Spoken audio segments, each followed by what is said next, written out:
नमस्कार। तो कैसे हैं आप? और देखिए 14 फरवरी इंडियन सुपर लीग के लिए तो बहुत ही इम्पोर्टेंट डेट है और बाकी लोग इसको अलग तरीके से भी देखते हैं।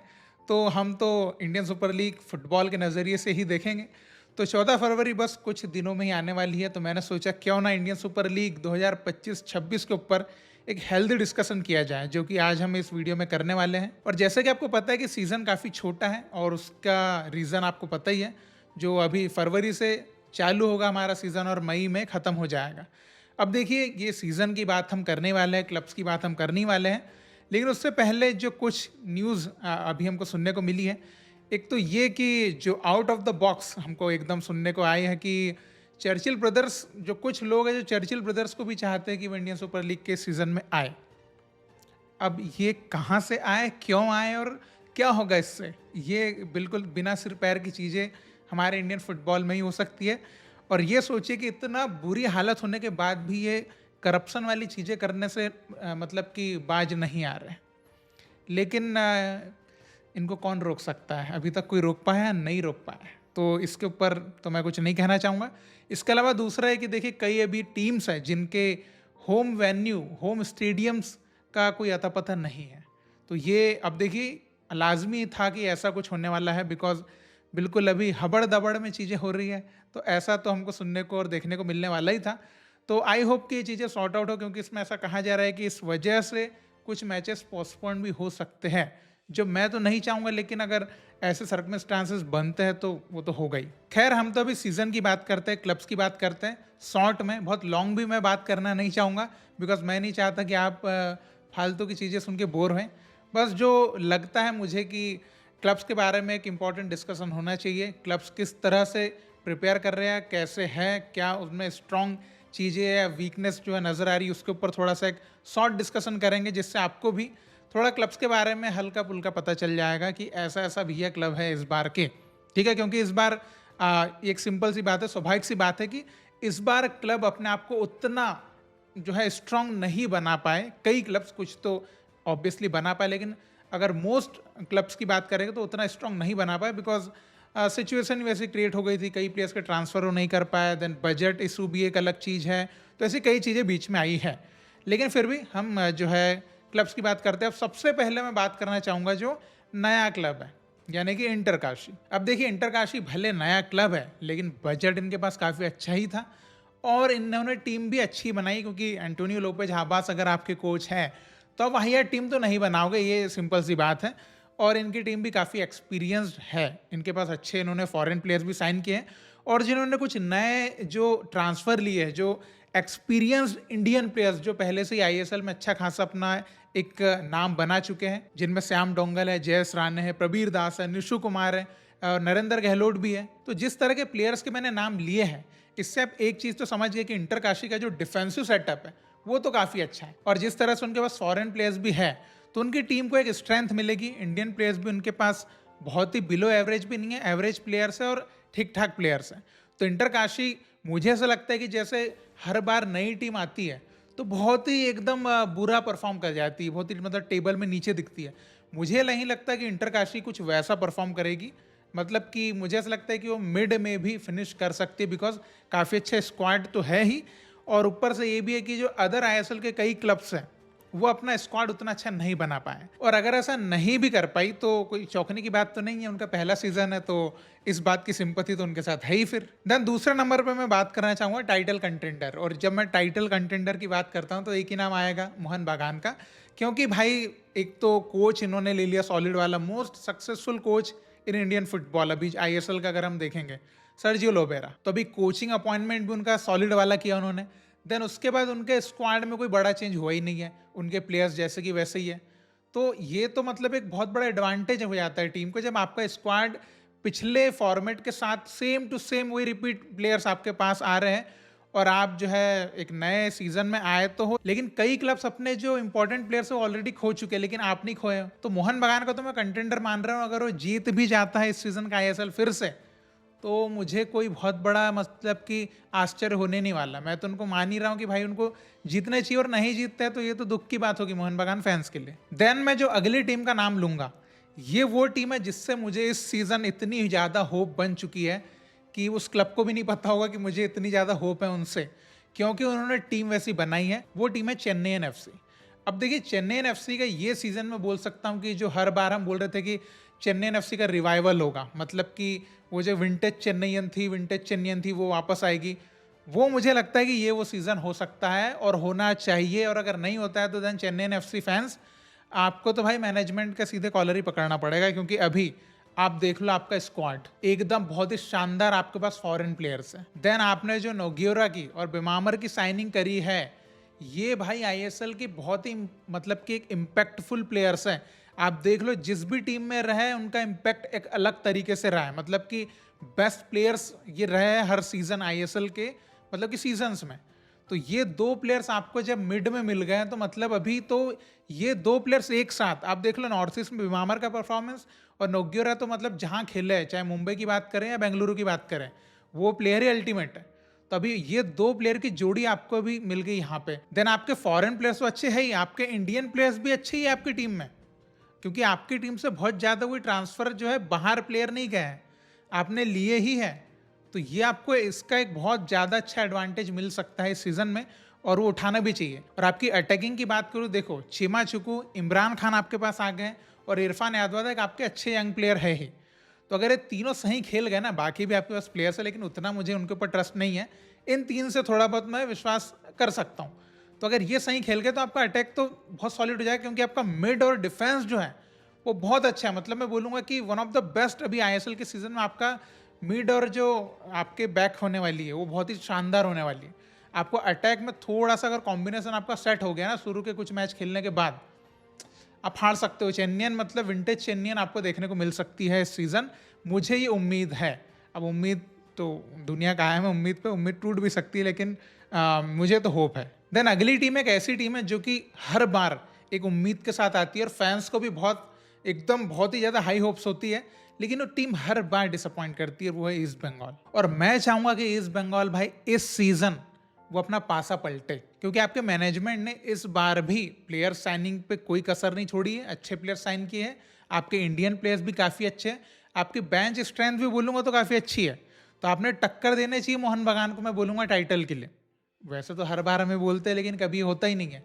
लेकिन भाई देखो, वक्त होता है ना, वक्त की एक बहुत अच्छी आदत होती है कि वक्त बदलता है, और ये वो सीज़न आपको मिला है।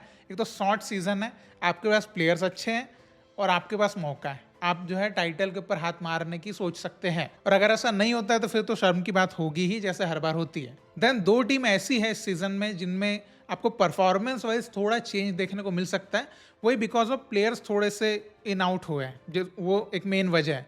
जिनमें पहला नाम मैं नॉर्थ ईस्ट बोलूँगा, क्योंकि आपके एक बहुत ही ज़्यादा इंपॉर्टेंट, मतलब कि extremely important player Aladdin Hazare loan पे चले गए हैं और पूरा सीज़न इस सीज़न वो खेल ही नहीं सकते।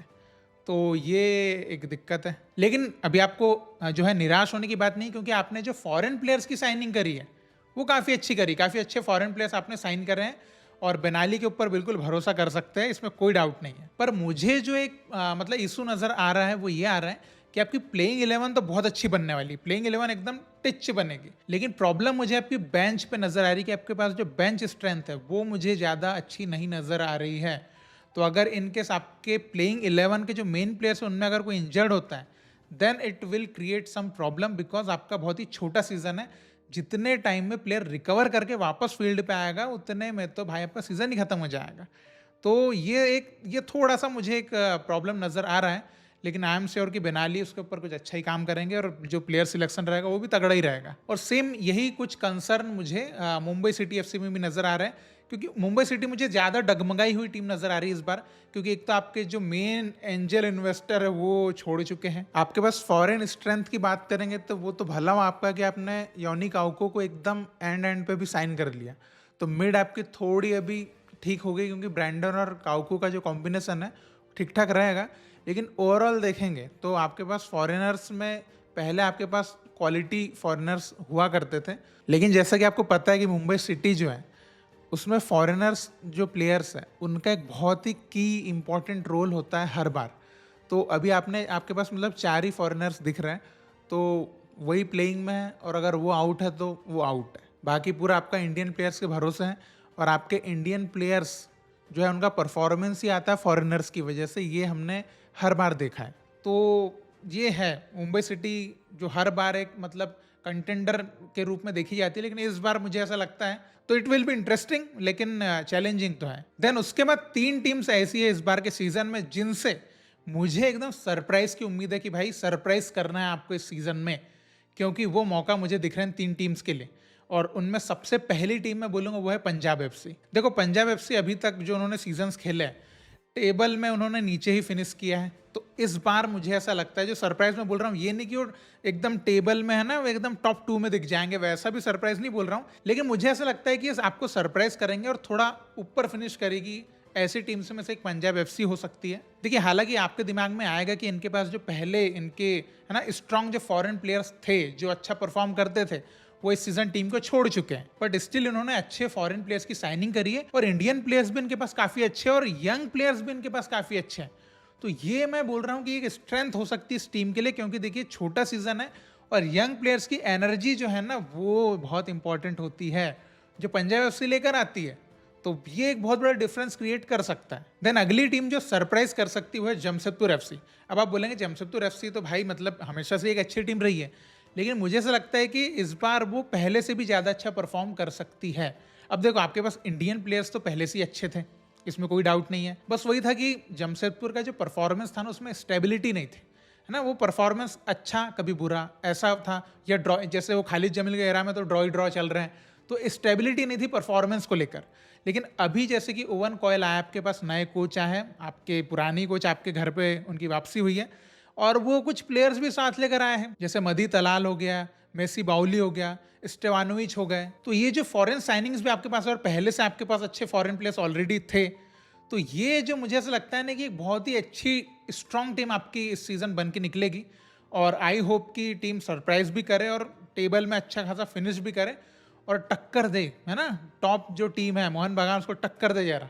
तो ये मैं थोड़ा होप कर रहा हूँ। वैसे आप पहले भी टक्कर दे चुके हैं, लेकिन इस सीजन में सरप्राइजिंग कुछ आपके साइड से उम्मीद कर रहा हूँ परफॉर्मेंस को लेकर। देन तीसरी टीम जो सरप्राइज कर सकती वो है हैदराबाद का नया रूप SC Delhi, sporting club Delhi. अब देखिए अभी तक हैदराबाद ने तो केवल हगा ही है, मतलब वो जो उन्होंने लास्ट आईएसएल वो जीता था उसके बाद से कुछ भी नहीं उखाड़ा उन्होंने, और बस एकदम नाम डुबाया हैदराबाद का। तो मुझे लगता है कि एससी दिल्ली जो है वो दिल्ली फुटबॉल को कहीं ना कहीं है ना मैप पे लेकर आ सकती है, क्योंकि आप उनके स्क्वाड को देखकर ये बिल्कुल कह सकते हैं। और दूसरा उनका मैनेजमेंट भी मुझे काफ़ी ठीक ठाक लग रहा है, अच्छा लग रहा है, जो थोड़ा फुटबॉल सेंट्रिक मुझे सही तरीके से लग भी रहे हैं, और मुझे सरप्राइज की उम्मीद है। उसका रीज़न है कि उन्होंने जो इंडियन प्लेयर्स की साइनिंग करी वो काफ़ी मुझे मतलब कि ठीक ठाक साइनिंग लग रही है, जो कि अच्छा खेल सकते हैं, और जिनको चांस चाहिए था जब वो पहले दूसरे क्लब्स में खेल भी रहे थे उनको चांस चाहिए था, एंड यहाँ पर मुझे ऐसा लगता है कि उनको चांस भी मिलेगा, क्योंकि वो भूखे भी है परफॉर्म करने के लिए। और जो फॉरेन प्लेयर्स हैं मैं उनको लेकर थोड़ा सा मुझे उतना भी श्योरिटी नहीं है कि वो कैसा परफॉर्म करेंगे, बट आई होप कि वो अच्छा परफॉर्म करें। तो इंडियन प्लेयर्स के साथ अगर वो सही तरीके से मर्ज होते हैं तो एससी दिल्ली भी सरप्राइज कर सकता है। मतलब एक होता है ना कि एक नई टीम और वो एकदम से उतना अच्छा नहीं खेलती है, तो ये थोड़ा उल्टा परफॉर्म कर सकती है कि नई टीम होकर भी अच्छा खेल सकती है। तो जैसा कि मैंने बताया कि ये 3 टीम्स ऐसी है जो कि इस सीजन में सरप्राइजिंग परफॉर्मेंस दे सकती है। अब इसके बाद देखिए अगली जो 3 टीम्स है ना, मैं ऑनेस्टली बोलूँगा ईमानदारी से कि ये 3 टीम्स जो मैं बताने वाला हूँ आगे, इनको लेकर परफॉर्मेंस वाइज मेरे को है ना उतना कॉन्फिडेंस नहीं आ रहा है उनके स्क्वाड को देखकर। अब वो कैसा खेलेंगे, मे बी दे कैन मतलब कि परफॉर्म वेरी वेल, बट अभी उनके स्क्वाड पर जब मैं नज़र डाल रहा हूँ तो मुझे ना वो कॉन्फिडेंस नहीं आ रहा है जो पहले आया करता था। एक तो एफसी गोवा, दूसरा बेंगलुरु एफसी, और तीसरा है केरला ब्लास्टर्स। और देखो रीज़न बहुत ही सिंपल है, एक तो तीनों ही टीम्स के जो अच्छे फॉरेन प्लेयर्स थे सबसे पहले तो वो टीम में नहीं है जो बहुत अच्छा परफॉर्म कर रहे थे, और गोवा और जो बेंगलुरु है ये तो मुझे एकदम पूरी फीलिंग दे रही है ऑल इंडियन स्क्वाड वाली। आप उनके स्क्वाड को देखेंगे तो मतलब फॉरेन प्लेयर्स तो वो नंबर उनके बहुत ही कम दिख रहे हैं, और पूरे इंडियन प्लेयर्स हैं, हालांकि अच्छे प्लेयर्स हैं, लेकिन मैंने वही बोला कि जो एक डिफरेंस क्रिएट करता है ना वो फॉरेन प्लेयर्स आगे क्रिएट करते हैं। आपकी टीम में बहुत अच्छे इंडियन प्लेयर्स तो होने ही चाहिए, क्योंकि जितने अच्छे इंडियन प्लेयर्स रहेंगे उतनी आपकी टीम अच्छी हो रही है, क्योंकि फील्ड पे तो 7 प्लेयर्स आपके इंडियन ही खेलने वाले हैं, लेकिन जो 4 खेलते हैं ना फॉरेनर्स, वो एक बहुत बड़ा डिफरेंस क्रिएट करते हैं। तो वो डिफरेंस कहीं ना कहीं मुझे ऐसा लगता है कि गोवा और बेंगलुरु लैग कर सकते हैं। हालांकि देखिए गोवा के पास तो कोच भी बहुत अच्छे और इंडियन प्लेयर्स भी काफ़ी अच्छे हैं, और बेंगलुरु के पास प्लेयर्स अच्छे हैं। तो ये अब देखते हैं कि सिर्फ इंडियन के साथ कितना पॉजिटिव ये लोग जाएंगे, क्योंकि इस सीज़न तो अभी इनको ऐसे ही खेलना है। तो वही है कि होप के साथ, लेकिन वही कि मुझे उतना कॉन्फिडेंस नहीं आ रहा है कि ये हर सीज़न जैसा खेलते रहे हैं। जैसे मनोलो की गोवा की बात करेंगे तो स्ट्रांग ही होती है, बेंगलुरु एफसी भी भाई हमेशा अच्छी टीम बनाते हैं, लेकिन इस बार कहीं ना कहीं वो कमी नज़र आ रही है। उसके बाद केरला की बात करेंगे, देखो आपके दो महारथी नोआ सदोई और जो लूना है वो तो टीम में अभी लोन पे बाहर है, कुछ प्लेयर्स आपके निकल भी चुके हैं टीम से। और सबसे बड़ा जो मुझे है ना जो दिक्कत या मुझे इशू नज़र आ रहा है, एक तो आपके कोच की जो प्रोफाइल है वो मुझे बहुत ज़्यादा कॉन्फिडेंस नहीं दे रही है। बिकॉज मैंने उनका थोड़ा सा बैकग्राउंड देखा है, उतना अच्छा उनका स्टैटिस्टिक्स नहीं रहा है। देन आपने जो फॉरेन प्लेयर साइन करे KBFC में, उनकी क्वालिटी पे मुझे थोड़ा डाउट है। और जो हमेशा KBFC का स्क्वाड होता है उससे अगर आप कंपेयर करेंगे तो एक एवरेज टीम नज़र आ रही है मुझे। तो इस वजह से मुझे वो कॉन्फिडेंस KBFC में सीजन नहीं आ रहा है। But if they will surprise us then it will be very good. Then last में दो क्लब बचते हैं, उड़ीसा FC और मोहम्मडन। तो भाई ऑनेस्टली दिल पे हाथ रख के ये दोनों खत्म टीम है इस सीजन। उड़ीसा में खाली एक फॉरेन प्लेयर है डेलगाडो, वो भी डिफेंस में। अटैक में मिड में तो प्लेयर्स है ही नहीं, लीड ही नहीं करने वाला प्लेयर ही नहीं है आपके पास। और अगर आप बोलेंगे भी नहीं नहीं नहीं अटैक में, तो देखो हमारे पास प्लेयर्स है, राहुल KP, रहीम अली, VP सोहेर है, ईसाक है। ईसाक पे तो चलो मैं फिर भी कर लूँ ट्रस्ट थोड़ा बहुत, उसने परफॉर्मेंस दिया भी है हर सीज़न में। बाकी प्लेयर्स पे तो मुझे डाउट ही रहता है, मतलब आप देख लो कोई कंसिस्टेंसी नहीं है उन बाकी प्लेयर्स में।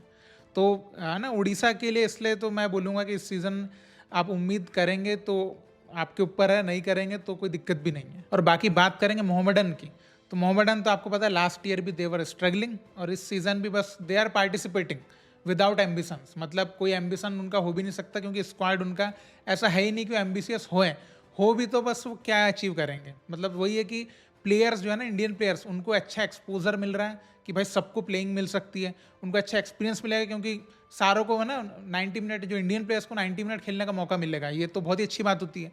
तो उस पर्सपेक्टिव से सोचेंगे तो बस वो एक एक्सपोजर एंड एक्सपीरियंस के लिए बहुत अच्छा प्लेटफॉर्म हो गया है मोहम्मडन FC। पिछले सीजन के लिए भी सेम वैसे ही था, इस सीजन भी वैसे ही, लेकिन बहुत ज़्यादा होप्स आप इन दोनों ही टीम से नहीं रख पाएंगे इस season. So this is what it is. तो ISL के सीजन के लिए आप कितने एक्साइटेड हैं, आप किस टीम के सपोर्टर हैं, आप किस टीम को सपोर्ट कर रहे हैं, किस टीम से आपको उम्मीद है। मे भी हो सकता है जो टीम से मुझे उतनी उम्मीद नहीं लग रही है उससे आपको उम्मीद लग रही होगी, जो टीम लगता है कि सरप्राइज कर सकती है मुझे, आपको लगता होगा नहीं करेगी। तो कुछ भी हो सकता है, बिकॉज हम जो स्टार्ट में सोचते हैं लुकिंग एट देयर स्क्वाड, मतलब सीज़न जब चालू होता है तो वो बिल्कुल डिफरेंट चीज़ नज़र आती है। कई बार ऐसा हो भी चुका है, कई बार एकदम उलटफेर भी हो जाता है। तो ऐसा कई चीज़ें होती है, वो सीज़न जब मैचेस चालू हो जाएंगे उसके बाद हमको एकदम रियलिटी चेक होगा। लेकिन लुकिंग एट देयर स्क्वाड, और क्योंकि अभी कोई उन्होंने प्री सीजन टूर्नामेंट भी नहीं खेला है, तो अभी हम एक है ना एजम्पशन नहीं कर सकते कि कैसा वो खेलेंगे। तो आपके इसके ऊपर क्या ओपिनियंस हैं इस सीज़न के ISL के ऊपर, जो भी आपको लगता है आप जरूर कमेंट में लिख के बताइएगा। एंड आगे मैं बेस्ट ट्रांसफ़र वगैरह और जो भी कुछ इंपॉर्टेंट टॉपिक्स हो सकते हैं उनके ऊपर और वीडियो लेकर आऊँगा ही। And I am also looking forward for live streaming of ISL matches. तो मतलब एक मैच एक दिन में कर ही सकते हैं, तो देखते हैं। मतलब क्योंकि मुझे ऐसा लगता है कि भाई नया सिरे से है, नया मज़ा, एक नया बिगिनिंग है इंडियन फुटबॉल का, तो उसको हमको सपोर्ट करना भी चाहिए। क्योंकि हर बार तो ऐसे देखो, वैसे तो ये फेक ड्रीम्स और फेक होप्स ही होती है यहाँ पे, लेकिन एक नए सिरे से शुरुआत है तो मे बी एक थोड़ा जुड़ते हैं, बिकॉज हर बार तो हमको ठेंगा ही मिलता है। बाकी आपके थॉट्स आप कमेंट में लिख के ज़रूर बताइएगा। हम फिर मिलते हैं। जय हिंद।